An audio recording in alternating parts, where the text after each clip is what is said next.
Kami berasal dari SMK SMT Banda Aceh. Pada kesempatan kali ini, kami akan mempromosikan hasil karya kami dengan judul pengolahan kaskara dan jasmin sebagai minuman teh herbal dengan menggunakan drip bag filter.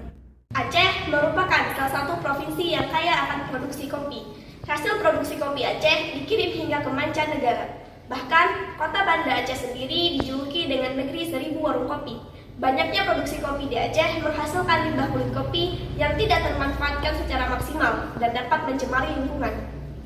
Pemanfaatan limbah kulit kopi telah dilakukan oleh beberapa peneliti sebelumnya, di antaranya dijadikan sebagai pakan ternak, pupuk organik, dan juga sirup.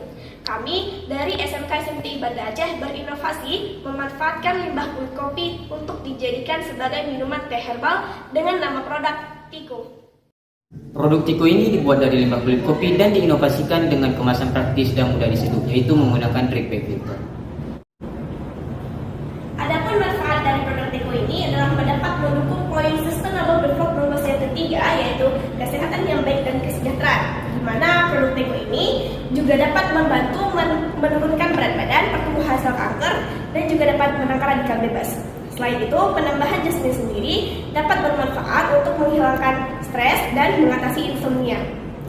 Produk Teko ini juga mendukung poin Sustainable Development Goals yang ke-12, yaitu konsumsi dan produksi yang bertanggung jawab, di mana produk Teko ini akan diproduksi secara berkelanjutan dan mendukung perekonomian masyarakat.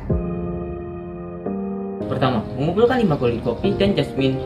Kedua, dicuci dan dikeringkan menggunakan alat pengering. Ketiga, dihaluskan menggunakan grinder. Keempat, produk siap dikemas dengan menggunakan drip bag filter.